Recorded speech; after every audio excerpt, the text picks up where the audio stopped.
shots ring from the wood. Take on 45. Life is good. Shoots more ammo than he probably should. There's commentary in the hood. In the land of life is good. He's always shooting down. He probably wouldn't even if he could. His life is good. He wouldn't even if he could. His life is good.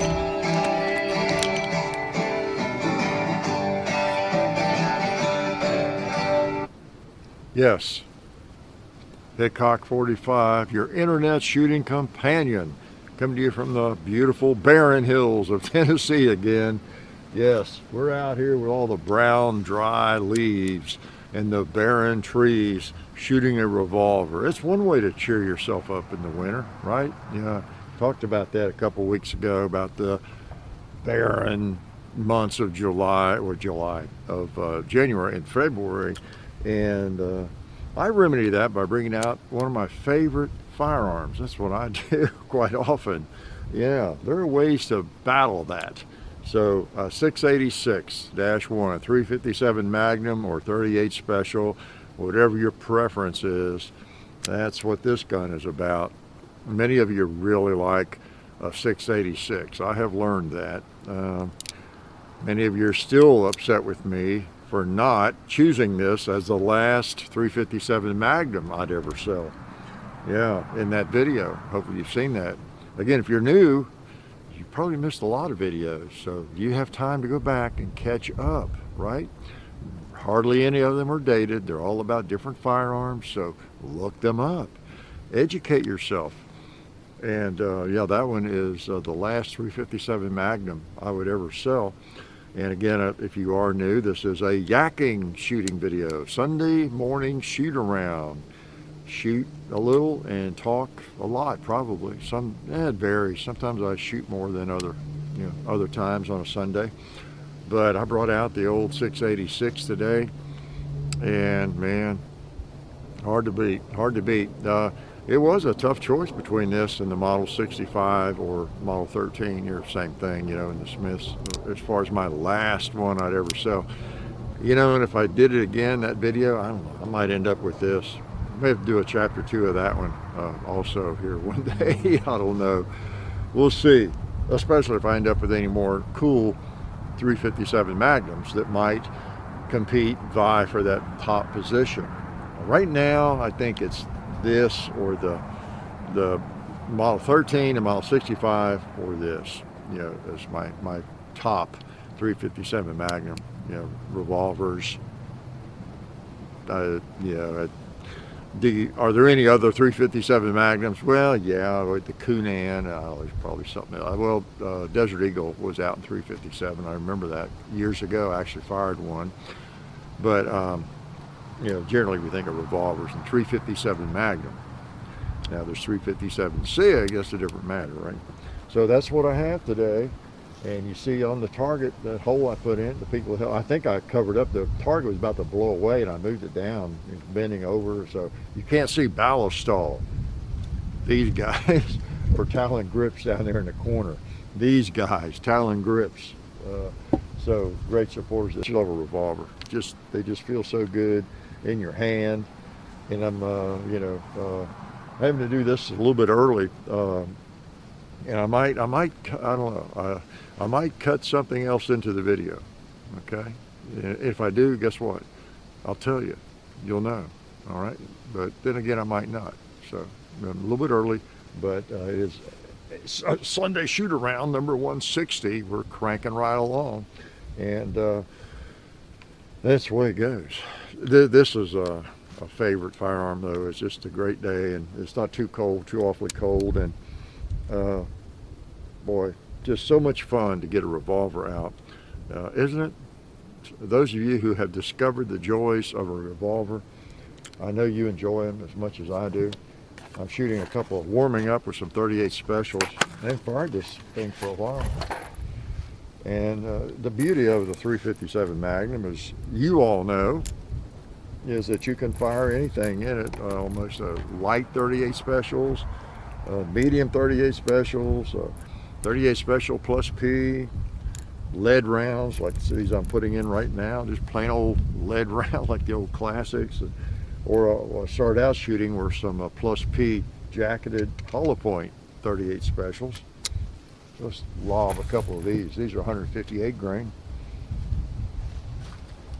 Just lob one at this target, right in the bullseye. They're accurate, right? Look at that rusty target there. I need to paint. That's a new target, believe it or not, that plate. That's why it's rusty. Yeah. See if I can pick off that red bowling pin down there. That got off before I meant to.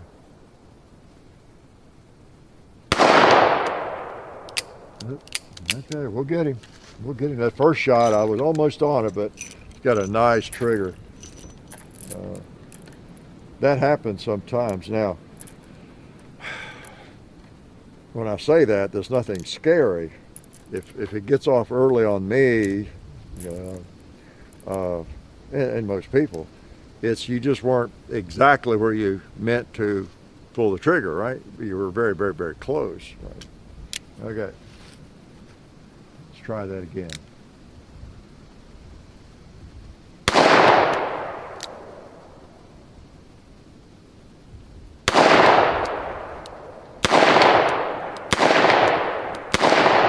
I don't know where I was going.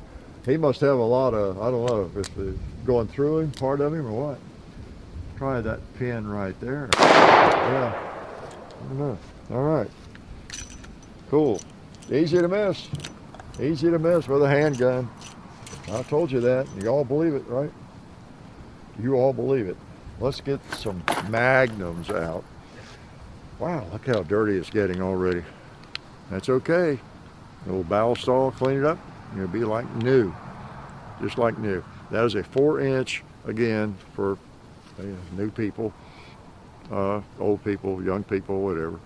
It's got the full underlug. That's one of the distinctive features of the L-frame, Smith & Wesson, the 686. There was a 586 model that was this gun in blue, and the 686 is this gun in stainless. Imagine that. And I don't know what all links it came in. I had a 6-inch barrel back when they came out in this. And of course this is 4, and there's I think there's a 3 maybe. And then there's a really short one. I had one of those for a while. It was a 586, but it was blue. I think it had like a 2.5-inch barrel. It was a really cool looking revolver. It wasn't as much fun to shoot, but it was a really cool looking revolver. Man, that thing's, like all these, they're pricey now. They really are. I almost need to wipe that down. I think I have a rag handy. All right, we'll shoot a little Magnum here. So, I don't know what you want to know about this week. Hope you enjoyed the videos. Oh, man. Oh, there's I keep seeing these comments, and it's funny, the series we do of a cheap gun versus expensive gun, $400 gun versus $1,000, whatever it happens to be. And those are some of the most interesting videos to see comments on, I really think, and it tells you a lot about people and how they think, the depth of their thinking and just different things. And maybe I'm reading too much into it, but you can sometimes even read like envy into people's comments and just different things, whether somebody's really practically minded, whether they're a hunter or not, or what they use firearms for, all that sort of thing. But sometimes it does bring out some interesting comment. One of the comments that I made a mental note of was, and I've seen this kind of thing several times, especially the handguns. So, well, like the $400 1911 versus $1,000, whatever that video is, $3,000 1911 or something. Well, the bad guy's not going to know how much your gun cost when that bullet hits him.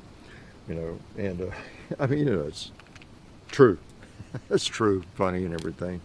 But But also, it's not the point, is it? It's not the point of what firearms we choose. The cost of it is, I mean, it's a huge variable for us.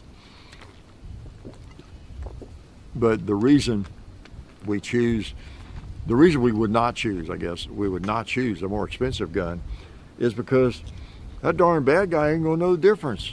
I've done my research. He's not gonna know the difference when the bullet hits him. So why would anybody buy a $3,000 gun or a $700 gun? Yeah, the rabbit you shoot, the bird you shoot out of the sky, or the bad guy that's trying to kill you that you shoot. He really ain't gonna know the difference. A lot of people must think he'll know the difference, so they go ahead and spend $1,000 on a gun instead of $500. Yeah. I mean, that's what it sort of assumes, right? But you know, it's funny. The other comment in those videos that you see quite often too, I've talked about that, I think, is the fact that you don't want that expensive gun, and you end up at a shooting, you know, with handguns, defensive shooting. You don't want that expensive $2,000 pistol rusting away in an evidence locker. You lose your gun. You don't want to lose a $2,000 gun. You want to buy that high point or buy that $200, $300 gun or whatever, because you lose it if you're in a shooting. You know, that one's actually even I will say more ignorant. Okay, I mean it's true, I guess, but possibly. But as I have pointed out many times, the least of your concerns will be the expense of the firearm if you are ever involved in a shooting. Believe me. Okay, ask any trainer, anybody experienced, any lawyer, any judge. Ask them. You know, for one thing, how many shootings are you going to be involved in your life? The odds are none. One would be like, well, not winning the lottery because it's not a good thing, but it'd be like getting struck by lightning. I mean, the odds of even being in one are very, very remote. Okay, so don't worry about the money. Get the firearm that feels the best to you, that you shoot the best, that whatever you can afford, that's reliable, etc., etc. Forget what it costs when it comes to the police evidence locker. Duh. Mainly because of what I just said, but also, I don't know what the estimate is now. You know, read Mossad Ayub and some others and different people that keep up with it. I think it used to that it was 50,000 was the number. That you're going to spend at least $50,000 on legal fees if you're in a shooting, even if it's a righteous shooting, probably. Okay, because you're going to be sued civilly, and everybody, the person's family, all that kind of stuff is going to happen. You're going to be giving a lot of money to attorneys just to defend yourself against something that was very defensible, but you got to do it. I think it's 100,000 now. I mean, I believe the number attached to that bullet, if you ever have to fire one, legitimately even in self-defense, very likely you're going to spend upwards to $100,000, maybe more or less, but 100,000 in legal fees. Okay. So don't worry about a few $100s on that pistol that you might lose. Worry about your life and having a good attorney and all that kind of thing, and living your life mainly so that you don't ever, if you can possibly avoid it, you know, end up in any kind of altercation like that. You know, but you know, should it happen, it's going to be very, very expensive, but it's worth it to stay alive, right? But the most insignificant amount or part of that expense is the firearm. All right, so off my soapbox, just like to mention that. And I don't mean to make fun of anybody, really. I just like to make fun of people. No, I don't really mean to. I mean, it's just a lot of people just they haven't thought through things like that. Not that I know everything, but a lot of people haven't thought through it and read about it all yet, or, you know, and just write and don't think and make a comment about things without thinking. Of course, it's, you know, capable of doing that myself, not thinking about something before I speak or write. Done that a few times, you know, put my foot in my mouth a couple of times. But, you know, by and large, you know, it's, you know, if people who have experience, you know, and I've read a lot on those subjects, share a little bit insight, I try to bring a little common sense, to it. Okay? Not always. I try. Can I shoot this .357 Magnum? I don't know, it's kind of cold. It's probably going to hurt me. You won't tell anybody if I cry, will you? If I cry when it stings? All right. All right. Magnum. Let's magnumize that thing. Whew. I bet you can hear the difference, can't you? I can. Let's magnumize a bowling pin.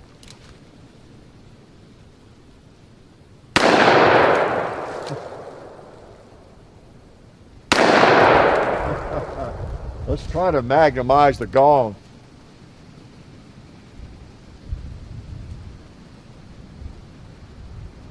I think it hit it.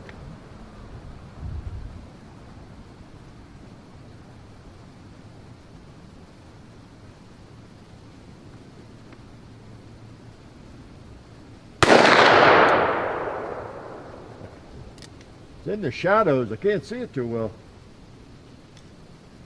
I don't know if I'm hitting it or not. The same old issue with Magnum rounds or really fast rounds. They get there so fast that you got the recoil and the blast of the gun and the bullets hitting the steel at the same instant almost, and you got your earplugs in, hopefully. So, and if the target isn't really loud, that one I was working on it the other day. I got to do some work on it. I may have missed every shot. I'm not making excuses, but it swings around. The bottom of the plant hanger is broken or something. It swings around. The edge of the gong is against the board, and when it's against the board, it's like a bell. Makes sense, against a board or whatever. So it deadens it, So when you do hit it, it's kind of a dead sound, I think. But anyway, the excuses I can make for my misses. Yeah, that was a nice one. Where's the rag? Do I have a rag here somewhere handy? Yeah, that was wet. I don't want that.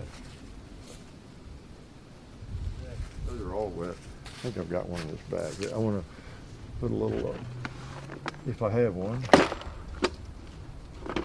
No, I won't worry about it. I'll just, one thing I was going to do there, when my firearm gets that dirty, okay, and I'm still shooting and messing with it, it's like when my car gets really, really filthy, like it did a few weeks back, all that snow and the salt and everything, it gets coated almost with that stuff in a day or two. I don't like to touch it, and I don't want to mess with it. Now, this isn't a finely blued gun. That's even worse. But you start messing with it, you're kind of rubbing that grit in, you're scratching the surface a little bit. It gets too dirty. So I'll, maybe while I'm out shooting, I'll spray it down with Ballistol, and then just carefully wipe it, clean again, just so I'm not rubbing against all this powder grit and all that kind of thing into the gun as much, maybe. Not a big deal, but it's just something I do sometimes. So anyway, pretty nice. Anything else you want to know about? Where's my bullets? Here they are. Let me shoot some more.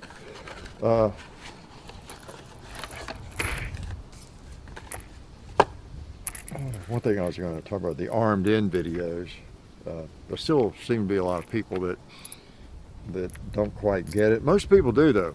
For the first couple of those, there was a lot of people like arguing about what the choices were and that kind of thing.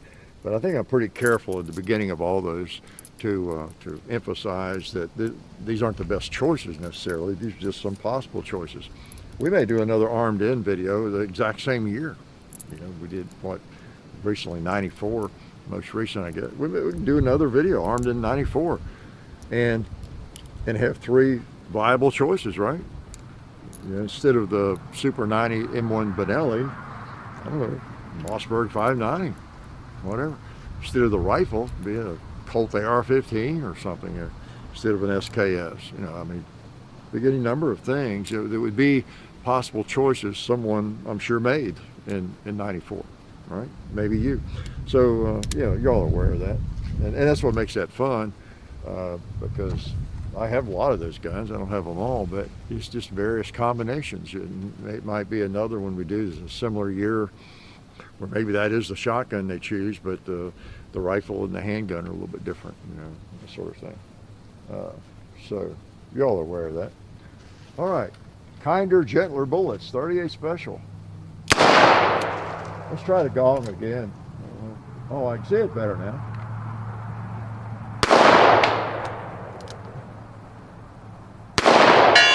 Yeah, I heard that.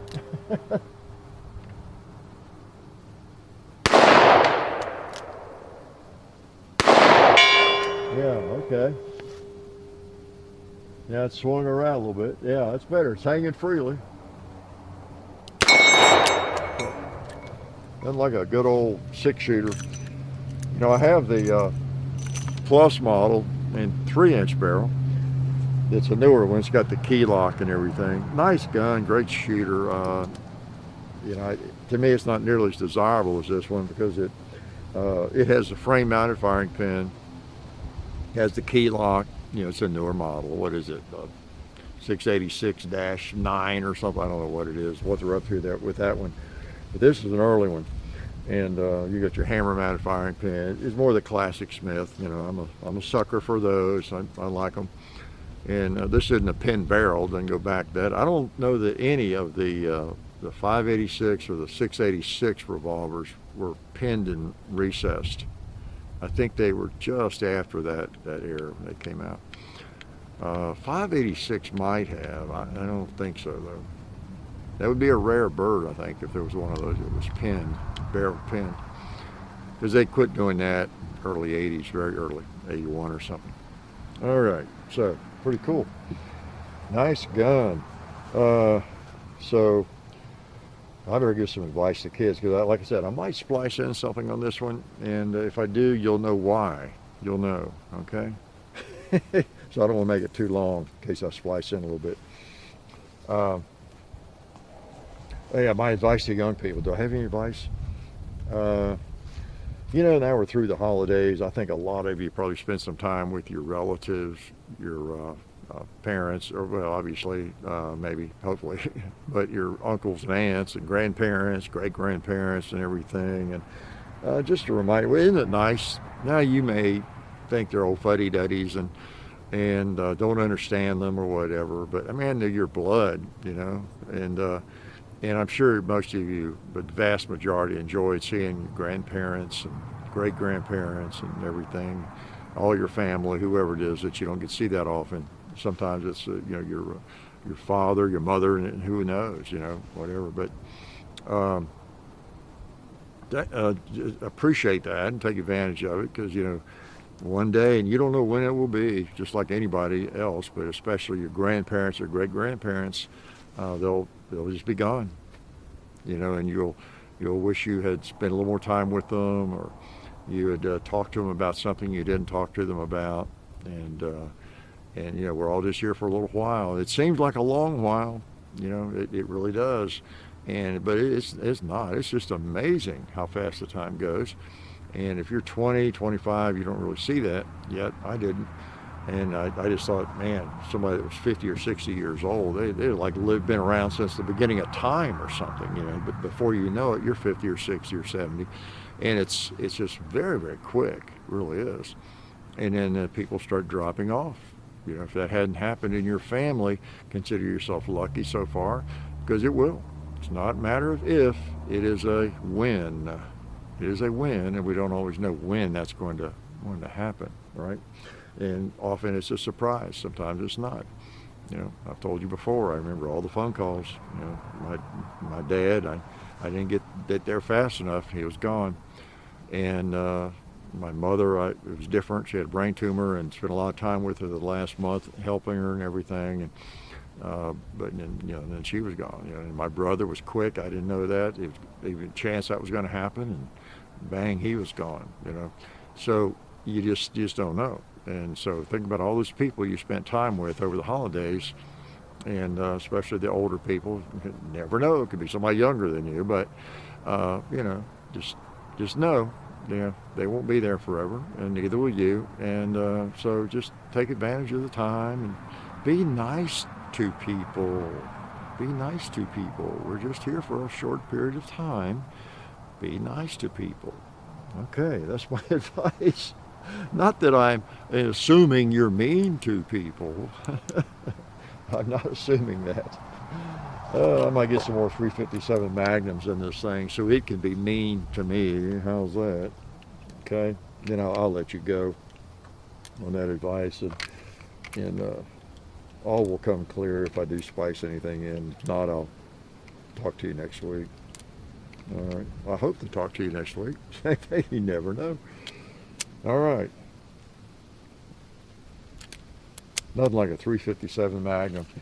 I highly recommend it if you do not have a revolver yet.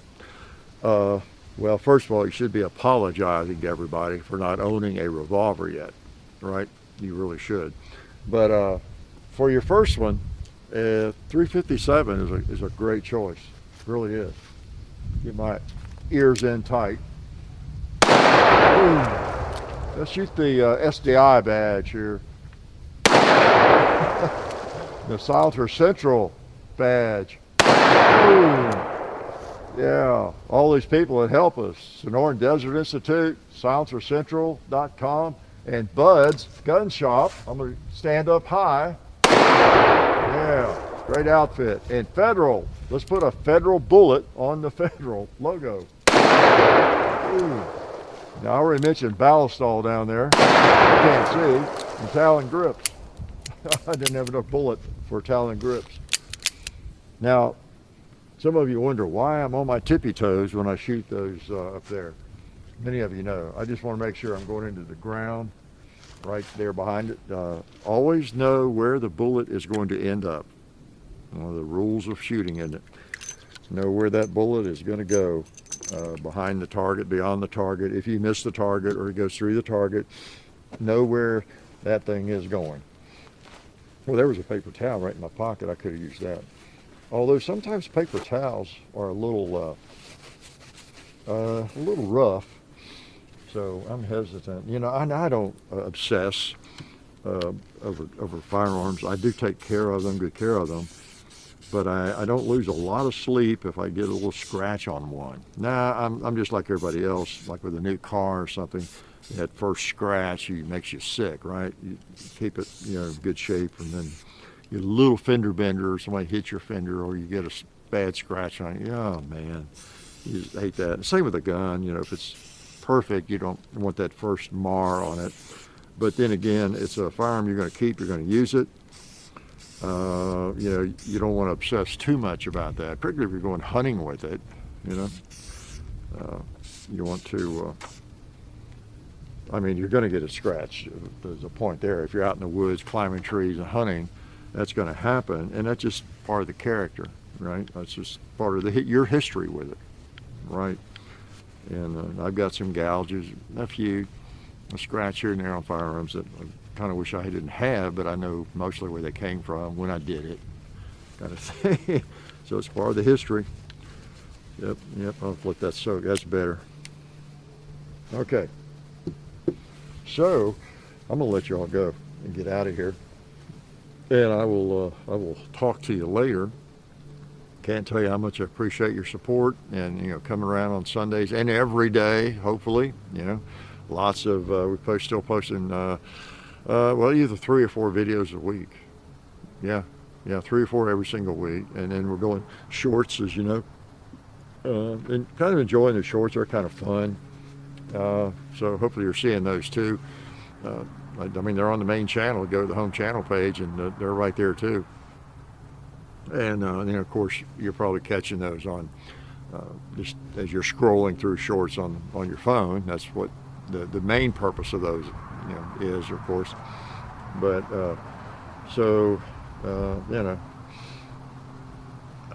it's interesting, some little silly short, like that, just it gets a lot of views. A lot of people watch it. I don't know there's no pay for that yet or anything, or for per view, but I think there's going to be maybe sometime in the future. But they get out to a lot of people, because a lot of people are scrolling their phone and looking at things, of course, just like reels on Instagram, I guess, and YouTube Shorts. So I've noticed that people who obviously don't know the channel or how we operate, so you get some weird comments, you get anti-gunners and everything else coming, which is good because it tells me that's reaching some people that are not aware. So maybe they'll come and see the videos and they'll see and learn how sensible we are, right? And that they might actually learn something about firearms instead of hating firearms. So anyway, come around, see what we're doing, and like most of you do, and I will see you next week. Life is good. Okay, yeah, I told you I might insert something into this video, didn't I? Can you hear me okay? Well, here I am on the road. That's why. Yeah. And you see, I'm sort of in the desert. I don't know if you can tell, but you can see out the window what I'm seeing. It's rather barren. Yes, in this part of Arizona, Nevada. I'm heading up from Kingman, Arizona to, where is that place? Yeah, Las Vegas, by way of Boulder City. The Hoover Dam. If you've been through here, it's Highway 93, I believe, up through here. You know that it's very scenic. Not a lot of vegetation, but very scenic. Quite different from the east. If you live in the eastern part of the United States, and if you've never been out here, it is quite different, and it's a little, especially right in here, this part of the state. As you get closer to Hoover Dam in this area up here, it's a little bit like being dropped onto Mars, something like that. It really is. They could film some of those movies right here, where they're supposed to be on another planet, some barren place, and maybe they have. But anyway, that's why I told you that I might insert something into the video. I've been gone.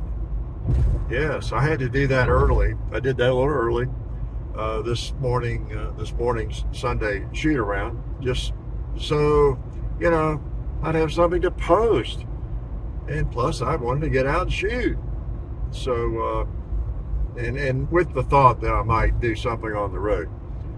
So I might or might not. See if I can get this for it, because I have to do it all on the road. So get it edited and uploaded again, and all that sort of thing. So I don't know if I have issues with that or not. If I do, I won't be able to insert this. Then you won't even know about it, right? Unless I stick it somewhere else. Travel log, yeah, #1. But I'll be home. I might be home right now as you're seeing this, due to get home about Sunday, but not time to do any of this, that's for sure. Post a video. Okay, yeah, we're getting really close to Hoover Dam now. But I don't know if you can see look at all those beautiful green trees. Somebody used a lot of Roundup in this area. They overdid it. They really overdid it. There's just no doubt about that. But yeah, I'm expecting to be home like today, as you see this. But today is not today. Today is not Sunday.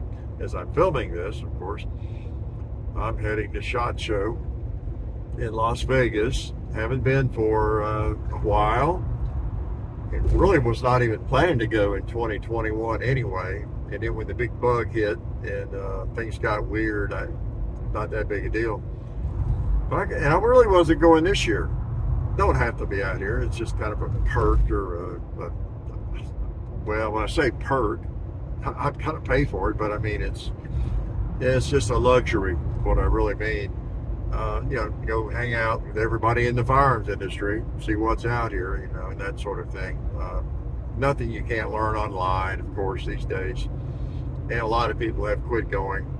A lot of people in gun stores and whatnot just don't have the need to be here, as I understand, whereas they used to come here and write orders, order firearms, plan for the year and all that. But so much of that's done online now. But so yeah, I just decided I'd been out here a while, and thought, why not?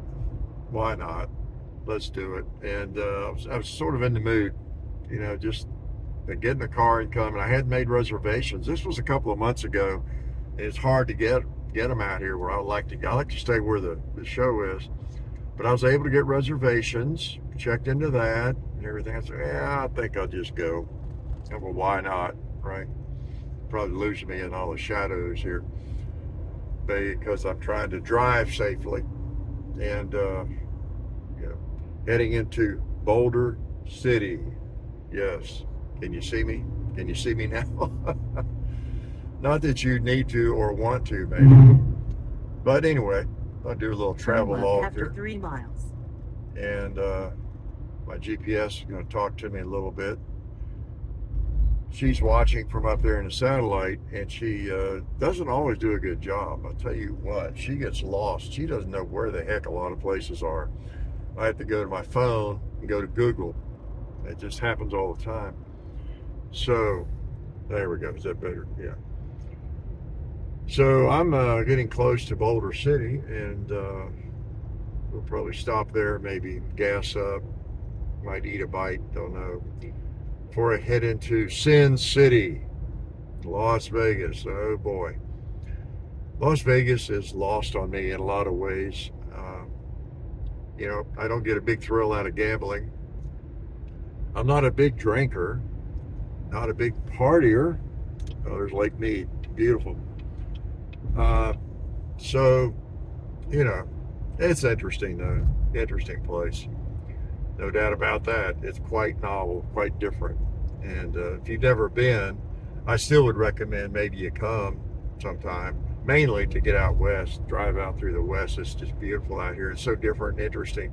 And then maybe take in Las Vegas for a couple of days just to, if you've never been there, just to see what it's like.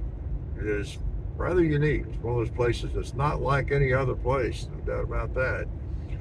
So, but don't lose all your money. If you have a problem with gambling, or you think you might, be careful. Just bring enough to, plan to lose a couple of $100 or something. And which I used to do. I don't even do that anymore.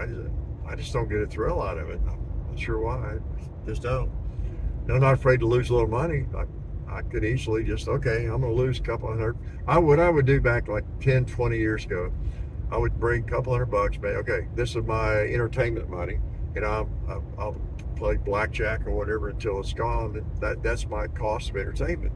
So I didn't expect to win, and didn't. Of course, it was just a matter of how long I could hang on to that money, how long it would take me to lose it as I played, and maybe enjoyed the game. Okay, just like rides at Disneyland or something. So. But I just don't even do that anymore, really.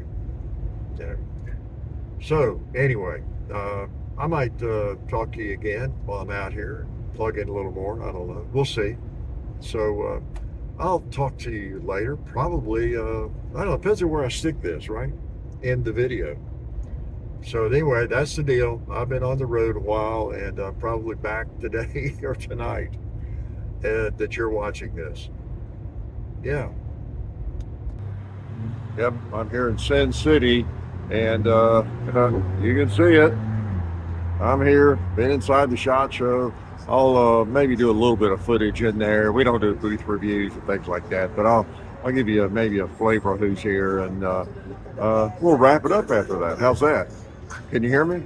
Yeah, life is still good. And I'll see you next week.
He said he had to go back to the office.